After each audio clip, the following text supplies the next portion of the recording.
Hello and welcome to Mock the Week. I'm Dara O'Brien. Joining me this week are Romesh Ranganathan, Sara Pascoe, Rob Beckett, Ed Byrne, Hugh Dennis and Ed Gamble.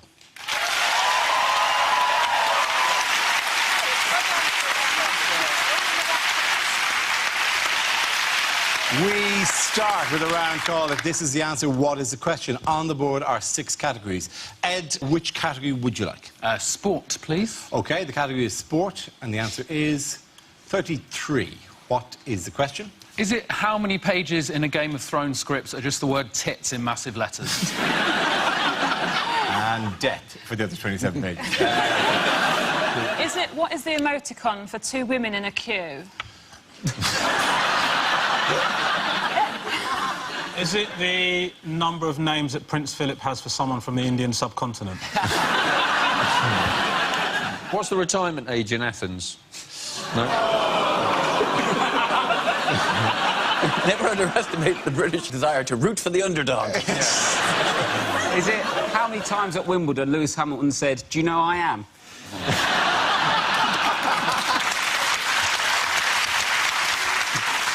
Is it, as an Irish person living in Britain, what is the most hilarious house number I can have?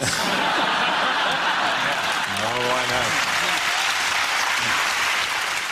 Is it the number of women I slept with in my 20s plus 32? Is it how many children you have to qualify for a family ticket at Mormon Centre Parks?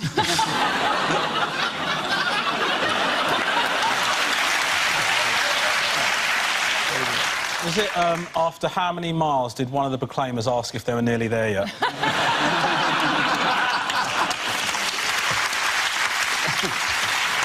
Surely they go, why are we both going? You're the only one who's going to shag her. Why am I joining you on this 500-mile journey? You promised me she had a friend, is that right? Is it, in bingo, which number is known as 2 juicy nutsacks? But they're never looking for that to come out, are they? Why do you have to qualify that they're juicy? Well, if you... Because if you look at them, they are, aren't they? You know? They're plump. Yeah. What I'm saying is, if I was choosing an adjective, I'd go, like, hairless. That makes Yeah, sense. And that's why you're not allowed to call bingo anymore, mate. Is that how you got sacked from your job as a teacher? Yeah. We're doing bingo again, kids! Creepy bingo with Uncle Romesh. Is it, in the original script, how many times did you have to say Candyman before he appeared? If a minicab says that it's 5 minutes away, how minutes... Holy! Oh! Don't talk bad about Uber.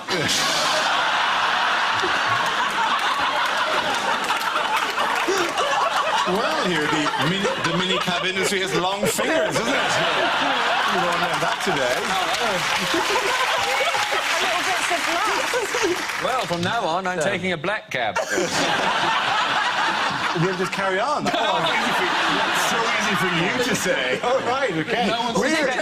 We're being shelled here. I saw it was Not a single request to check the rest of the bowls. What was really weird was how loud that noise was, and yet the light stayed on for ages afterwards. Is it very far away? Is it... Nothing has fallen down. Nothing fell down. Glass, no shattering glass. Is it how many people are going to be sacked after that light explosion?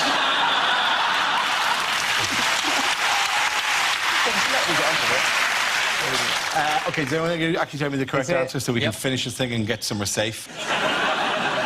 Is it at what age is Serena Williams now the oldest Wimbledon champion? Absolutely right. Thank you very much. Well done, Ed.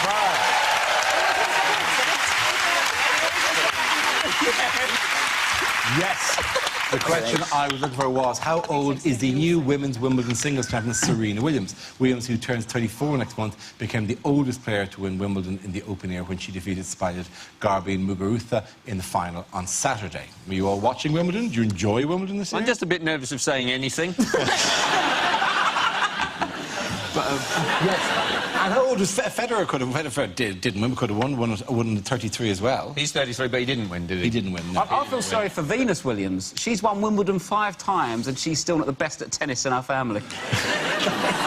Do you think Serena just rubs it in as well on Christmas Day? You're going to pass the potatoes, Serena. Well, you didn't have to pass it on the championship plate, did you?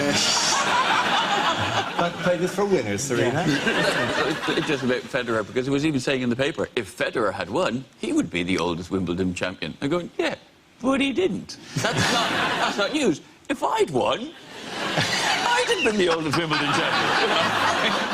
I fancy her, but I find her a bit scary. She's so big and strong, isn't she? Imagine her grip. She'll pull it off. Are you talking forehand or backhand here? What I'm wondering now is how you can say something like that and a light doesn't explode. Djokovic, so he's the guy who won the men's. Yeah. And then he ate a tiny bit of grass. Did you see this? And and apparently he promised himself when he was a child that that's what he would do if he won Wimbledon. But I don't think that we should start keeping promises we made to ourselves as children. No. Or I would be living in an ice cream van, fattest ballerina in the world, married to my dad. He's probably quite the catch. I think I've seen a documentary about that on Channel 5. I do better. The coverage of it was quite celeb-heavy. They really have gone big on it. What I really wanted to happen there, so Benedict Cumberbatch was watching and Hugh Grant was watching, and what I really wanted to happen was towards the end of the fourth set, when it was obvious that Djokovic was going to win, if Benedict Cumberbatch had turned across to Hugh Grant and said, I think that's it for Federer, and Hugh Grant replies, no shit, Sherlock. Lovely moment. It's going to be a lovely moment. I have to say, I hated it when there's comedians in the audience, particularly when they're in the royal box, because my wife loves the tennis, absolutely, and she's glued to Wimbledon every year, and every time it cuts to the royal box, it's like Michael McIntyre or Stephen Fry is in there, I can just feel my wife's eyes on me, like, if you were just a bit funnier.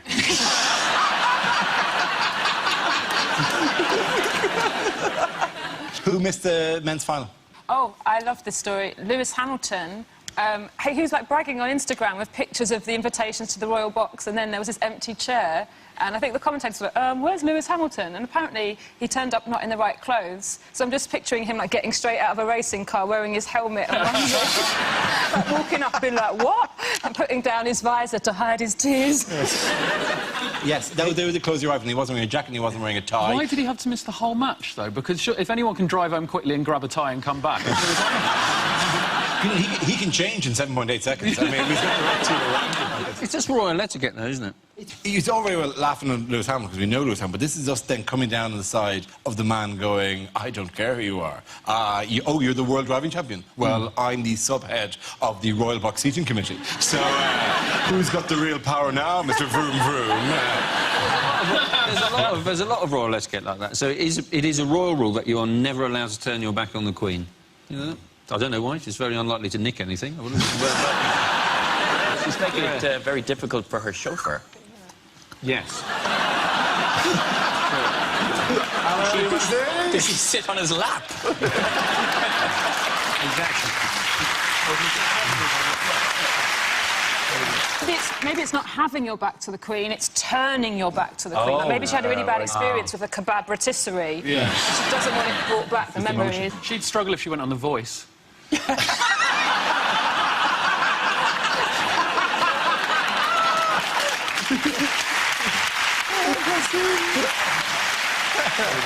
In other news, what new tax are doctors demanding? It's on sugary drinks, isn't Yes, it is, yes. Oh, yeah, 20% tax they want on added to all of the drinks, fizzy drinks. That's just exactly what you said. Yes. just in case anyone missed that. Sara Pascoe, she looks at the stories behind the headlines. I think this is to do with the 20% tax on sugary drinks. They want to use the tax money they've raised to reduce the price of fruit and vegetables. Yeah. Do you know, which is just such a crap idea, because 20% off a turnip doesn't make a turnip any more attractive. What? 70 pence? Yeah. I don't think so. I think I'll have some cauliflower instead. Well, they say it's because of obesity, innit, and tooth decay, and I'm on 16 cans of Coke a day just to get mine smaller. Teeth, and you need to stop putting yourself down. No, really beautiful teeth. They're ridiculous.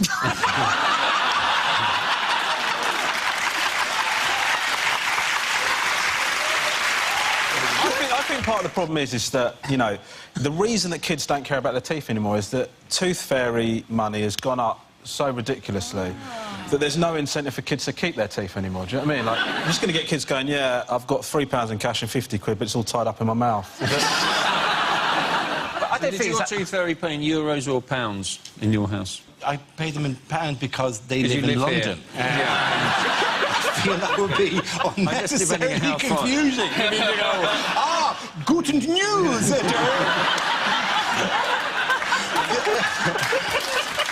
Angela the Tooth Fairy. I remember arguing with my dad about the value of my tooth as a child. I'd lost a tooth, and my dad said, how much do you think the tooth fairy's going to give you for that? I go, I'd say 50p. And I was going, I don't think that tooth is worth 50p. I think that tooth is worth about 20p. And I remember saying to my dad, well, it's not up to you, it's up to the tooth fairy. But do you know, my dad correctly predicted what the tooth Very wise, your dad. Very wise, your dad. I mean, I don't think this is that bad, because my uncle's got no teeth and he's fat and he's quite happy. But it's probably the meth. Point for the rock, Sara Romesh.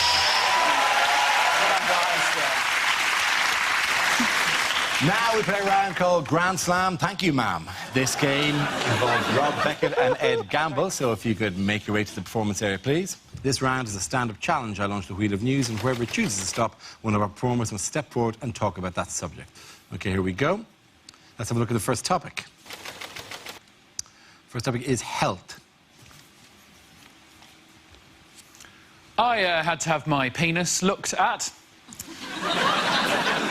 By a doctor. I didn't just wake up one morning and go, oh, more people should be looking at this, quite frankly. I used to spend an hour a day at my bedroom window with it pressed up against the glass. It was a scary experience having to go to the doctors. I thought I should build up the courage to get down there and have it looked at. Well, I went in there, my courage flew out the window like a little bird. Because as soon as I went in there, I found out that the doctor who I had an appointment with was a lady doctor. Now, I obviously don't have a problem with ladies being doctors. In fact, give them the vote, that's what I say. But there is a worry if there's a lady poking around down there. In that context, what if your nethers decide, ooh, think it's time to go to work? Luckily, then, I remembered I'm not an Alsatian whose lipstick pops out at the slightest whiff of an undercarriage. I needn't have worried because she was a good doctor, she was a great doctor. She put me at ease straight away using one word. This is what she said. She said, OK, Mr Gamble, just go behind that curtain there and pop it out for me. There's the word pop. Now, pop is a lovely word. As soon as I heard that word, I knew everything was going to be fine because she was not expecting anything big in that area at all. Because the word pop is reserved for very small things. No one has ever said, come in, help me, pop the elephant in the van, have they? So I was relaxed. Better than me going in there and her saying, OK, just heave yourself out your trousers for me. Just haul yourself out the front of your trews. Just swing yourself over in my direction. Maybe I can bring out this Shire horse and he can drag your junk over towards my workstation. Or open this corner cupboard and bring out a team of pantomime dwarves who can shoulder your meat and waddle it over towards me, like pallbearers at a weird circus cock funeral. Thank you. Good job. OK, that leaves us with Rob. Let's see what we've been left with for a topic. Let's spin the wheel. And the topic is growing up. Yeah, I've had a big year. I've been growing up, got married. And I live with her as well. We're doing nice. I like it. It's exciting.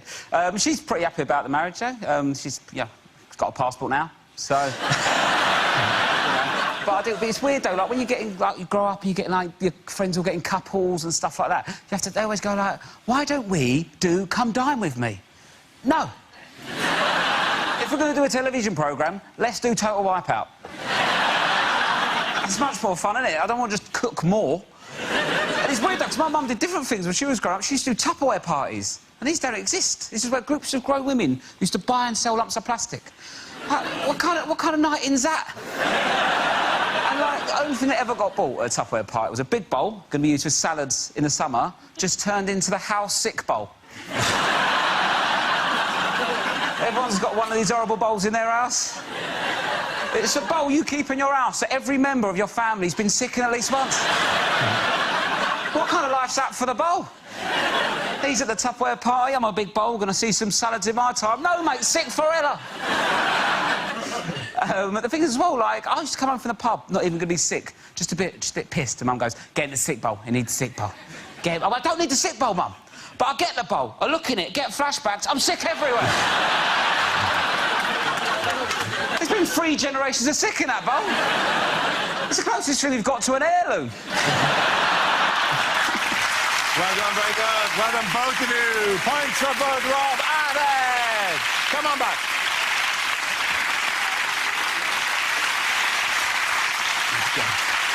The next round is called Picture of the Week. I show the panel a topic and I'm going to ask them to tell me what's happening. So, teams, who is this and why were they in the news this week? Is he saying, in Greece, we play air bouzouki? I think he's probably saying, that referendum, Alexander, that was a pointless answer.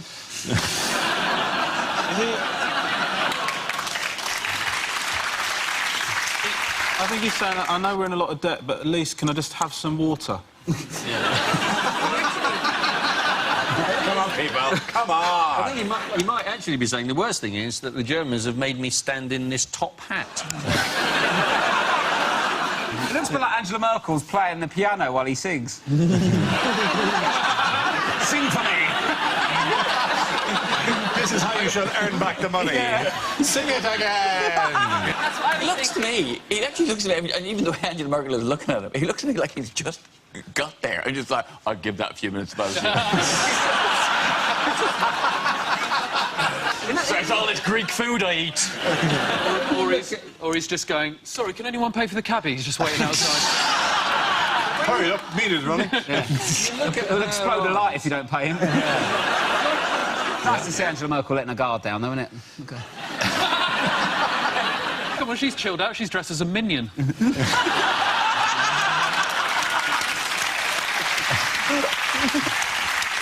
Very ironically, Angela Merkel dresses a minion. Yes, after almost 17 hours of talks in Brussels, a tenuous agreement between the EU and Greece has been reached. A long, all-night thing, all-night thing. The tensest moment, by the way, of the all-night thing is when they went, oh, my God, I'm exhausted. Could somebody get me a sugary drink? And said, yeah, but that's another 20% of the tax.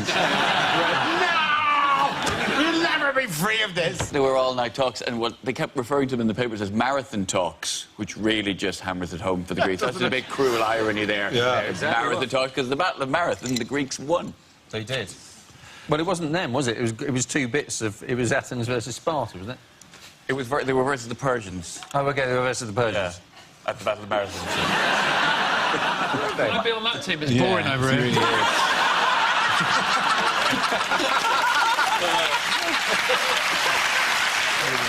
And you know the various terms of the deal? Every time I read about it, there's mentions of the Eurozone, which just sounds like something from the Crystal Maze, and I get all excited. They're bringing that back. All of Greece has been turned into the set for... It's the most desperate final round ever, as they just grab all Euros Greek out of the air.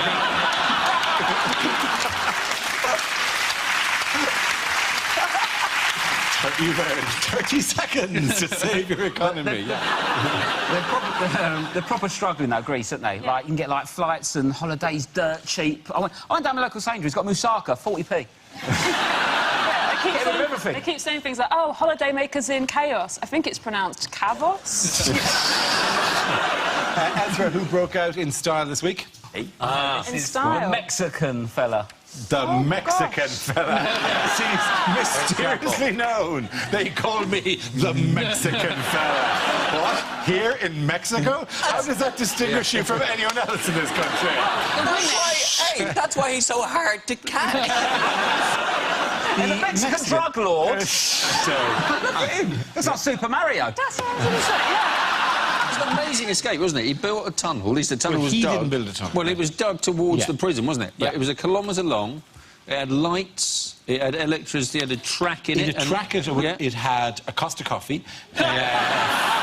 He can do whatever he likes. He's a billionaire drug kingpin. He is so cocky. He's a kingpin, That is his passport photograph.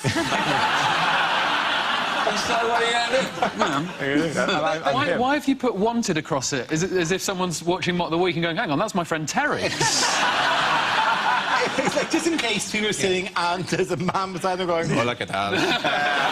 Wait a minute. Hold up the sign that is printed with the word wanted at an angle. The way he snuck out of jail last time was they rolled him up in a carpet and carried him out, and that's where the idea for a burrito came from.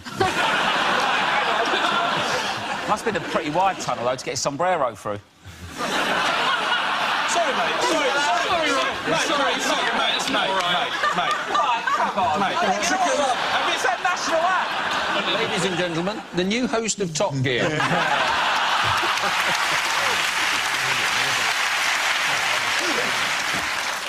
How has internet pornography been put to good use recently? This is the tortoise, isn't it? Tortoise, the tortoise. yes. This tortoise went. Well, two tortoises made a run for it, didn't they? Tortoise? I don't think it is, but... Maybe, is it not tortilla? So these two tortoises, one of them returned very soon, but the other one had gone walkabout. They weren't sure where it was. So this family, the kids, suggested that they play this YouTube clip of two tortoises like going at it, and then they played the sounds into the garden, and then eventually this tortoise came back. The family decided to play tortoise. There's scenes on YouTube, like nature documentary type footage of tortoises making love. Making sweet, wrinkly slow, careful, precarious love. It's really slow. By the Slow. time they get to the money shot, the currency's changed. Baby, this is in drachma. We can show you a small... Yes! Yeah. This is it. You'll see some scenes of quite serious tortoise-on-tortoise action. The man tortoise get quite excited, and then you'll see the response of the lady tortoise, which is quite beautiful. Let's have a look at some beautiful images of tortoises at love.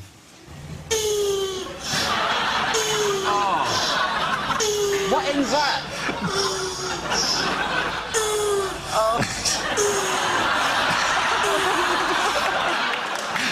Yes. I know that that's tortoises. I know that that's tortoises, but can you see what it's like from our point of view now?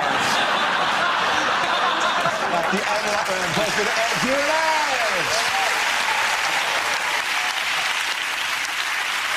Now we come to scenes we'd like to see. So if everyone can make their way over to the performance area, please. I'll read out this week's topics, then we'll see what our panelists can come up with. OK, here we go. The first topic is unlikely lines from a blockbuster movie. I cannot hold her, Captain! I cannot hold her! Oh, no, hang on, I'll put her in the cup holder until she cools down.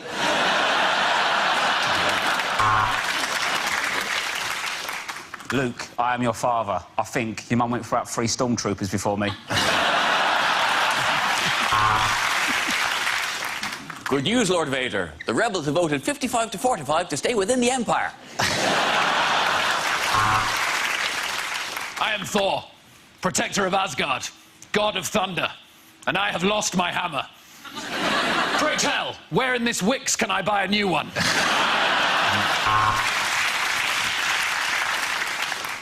Nobody puts baby in a coma.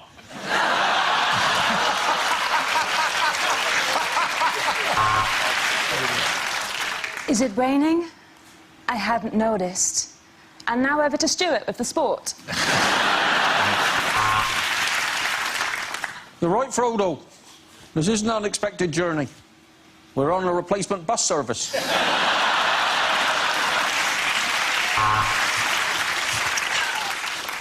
You know what? I never liked Private Ryan. I say fuck him.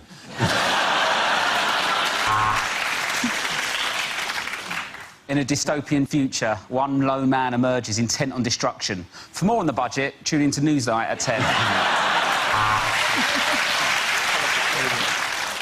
Say hello to my little friend. This is Warwick Davis. I see dead people all the time. I work at Dignitas.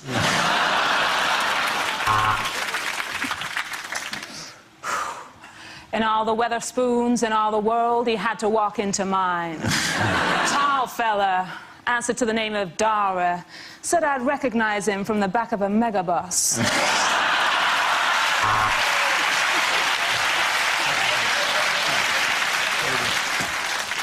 This is the furthest outreaches of the universe, Alpha Centauri. How did they get to host the World Cup?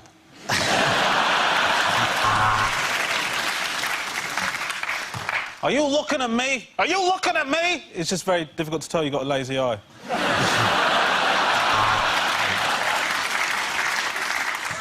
I'm afraid it's bad news, Dumbledore. The Ofsted inspectors have arrived.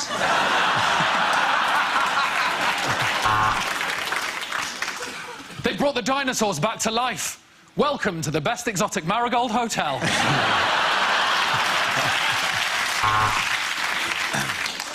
What's wrong, Batman? Well, Robin's dead. Catwoman just dragged him in and tore his guts out and left him at the foot of me bed. Ant-Man! It's me, Deckman! OK, the next topic is unlikely things to hear on a travel programme. Look at these wide, sandy beaches. Fantastic. And we're almost certain the Ebola has now gone.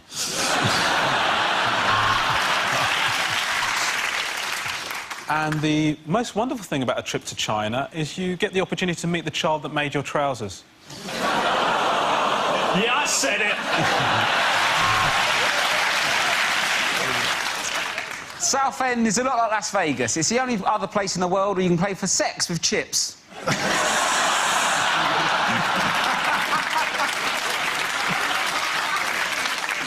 This is Taiwan. I've given him a number because I can't pronounce his name properly.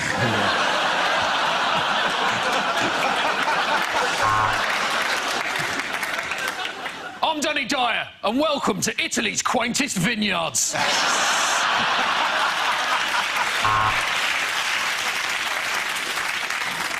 Now, if you are travelling to America, remember to pack some anti-sickness tablets, because this is where Piers Morgan lives. Running, cycling, rock climbing, you'll do anything to get out of this shithole.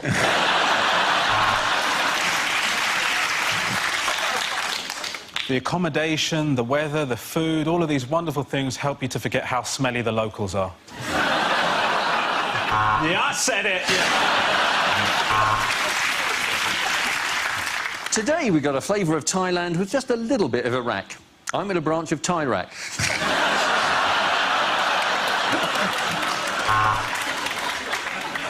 This week, I'm in Kyrgyzstan, answering your questions, like, how do you spell it and where the fuck is it?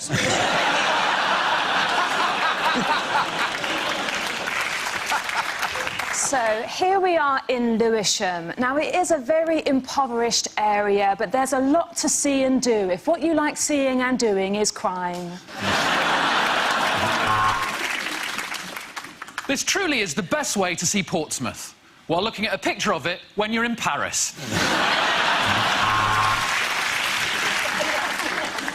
I'm almost certain my producer has got this wrong. I'm on a train to Leighton with a load of football fans. This is the Orient Express.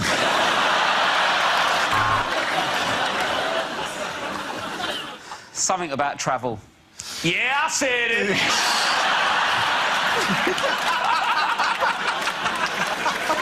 This is Keflavik, one of Iceland's oldest geezers. You all right, mate?